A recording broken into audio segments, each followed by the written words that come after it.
what themes and sweet spots that you have as far as investing in startups. Sorry.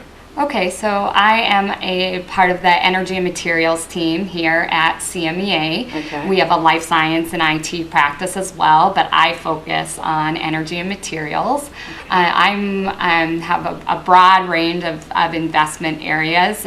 Started my career in water and wastewater treatment, so that's an area I'm still interested in. I'm on the board of a solar company named Solaria, a company in the wind components for wind, Danotech, an ag biotech company, and then called Arcadia Biosciences. And then I'm also involved with batteries. I look at storage a lot. We're very interested in grid scale storage, as well as the same areas we're in. We're still looking at solar, still looking at wind, and also doing some things with wastewater, and so all of that range. That's so great. It's really helping the environment then. It's a great cause. Yeah, I started kind of my early career as a chemical engineer and was interested in environmental efforts, and worked mostly at Intel, but I was in their wastewater treatment, then in an energy and environmental group. We were tracking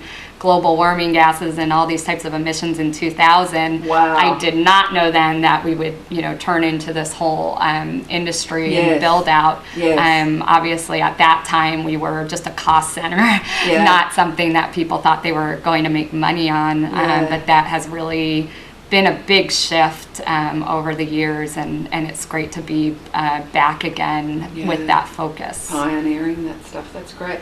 So would you have any advice for women entrepreneurs or female startups if they're wanting to get in, or if they're involved in these industries? What advice would you give them as regards getting venture capital? Yeah, so I think a couple of things.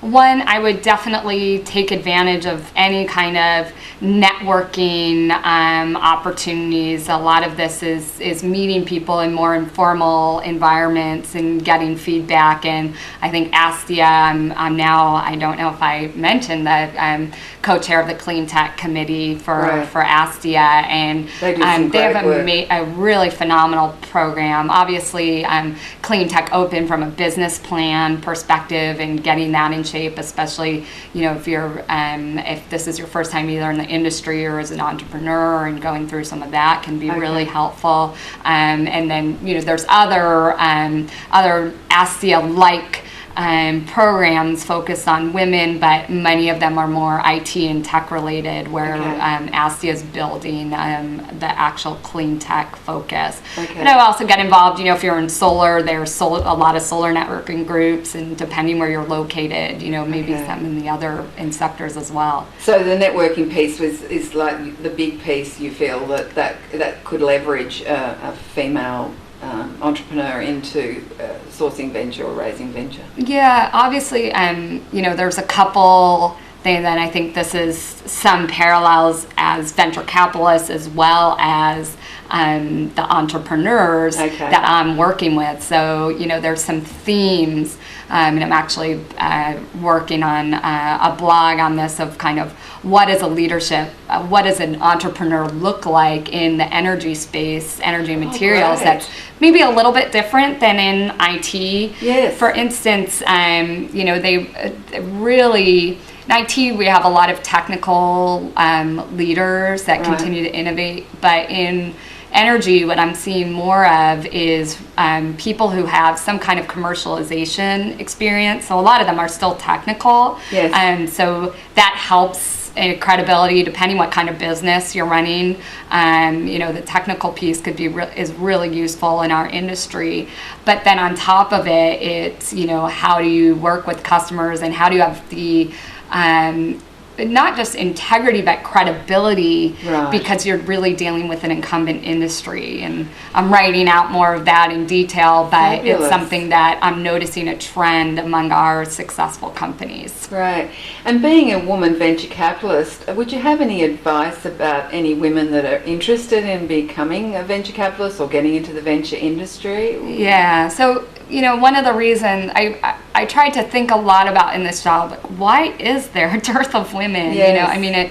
Because a lot of what we do actually sometimes is stereotypically a women field, such as, we're hiring CEOs and Yes. sometimes dealing with firing, which, get associated with HR, which are Yes. often where women are in a Yes. company. But for some reason, we're not, and facilitating relationships, because that's a lot of what we do once we invest, relationships to get into deals. So they're not skills that should be, gender biased per se. Exactly, yeah. But what I've noticed is, especially in energy materials, you need to really, most of the investors in the space have a technical background and technical degree, and Right. so we know the stats on that. They're low, and as you know, I'm on the board of Expanding Your Horizons, a nonprofit that encourages girls in science, technology, engineering, and math, and so Correct. we're losing girls up front. Yes, it We're- is a real problem. yeah, we're targeting, that program targets 6th or 9th grade, and we're all over the country. About 25,000 girls go a year. But what we've seen is, for instance, biology PhDs, 60% are now being awarded to women, is about the numbers that I saw last. Unfortunately, in computer science, which is, it goes into the IT field, we've been coming down. Yes. And we're now in the teens again. And then, electrical engineering, chemical engineering, the numbers are even more abysmal. Right. So that starts with this pipeline problem. And then I would say it's a little bit about the network. People pull from who they know, and they pull, often former entrepreneurs. Well, who are those entrepreneurs? They're men. Mainly men, And yeah. I've seen, entrepreneurs who are successful, Right. all of a sudden get 2 or 3 recruiting calls from VCs. Right. And if there aren't women to pull from, and to run Correct. these companies, often also on our boards, we're pulling former CEOs Yes. for the independent seats. Yes. That's a pull of men as well. Yes. In some degree, it's a matter of awareness Okay. and maybe a little bit wanting to seek out that diverse opinion. Okay. And I think some boards and some leaders are seeing the importance, and there's some good stats. Sydney Padnos has said, companies are more profitable with women on their board. Yes. So there's some movement. Yes. But I think venture, we have to work on the pipeline, and then we have to also work on, getting into the network and then also promoting women once Yes. they're in there to Yes. really support them, and give them the confidence. I think that's right. I've heard that to pull women in, you have to actually be consciously searching that out, because it hasn't been part of the routine or part of the focus. So Right. I mean, just changing the awareness. I think, kind of my background, I never planned to go into venture. Yes. And, someone called me up and said, you should apply. And I Yes. thought, really? I'm not investment, I have an operations and Yes. manufacturing background, Yes. with an MBA, but I had the credentials, but I just didn't see myself. Yes. And so one of the things that I really credit what Sheryl Sandberg's doing right now is really thinking about some self-awareness in our own head. Yes. Of what we're doing to hold ourselves back in a way. Yes, exactly. It's just it's an awareness problem. Like, I was like, oh, I did that, or I wouldn't have applied because I thought I wasn't qualified. Yeah, But why am I telling myself that? Yeah, exactly. So that I'm not putting it only on those, I think there's whole bigger issues and systemic issues, but that's another piece that we can kind of overcome and address. And definitely. in this job, it's only, I have, great autonomy to do the deals I want to do to get my company successful. And Yes. so I'm the only one holding myself back if I don't go out and do that. Exactly. And what would you say are the real challenges in being a female venture capitalist?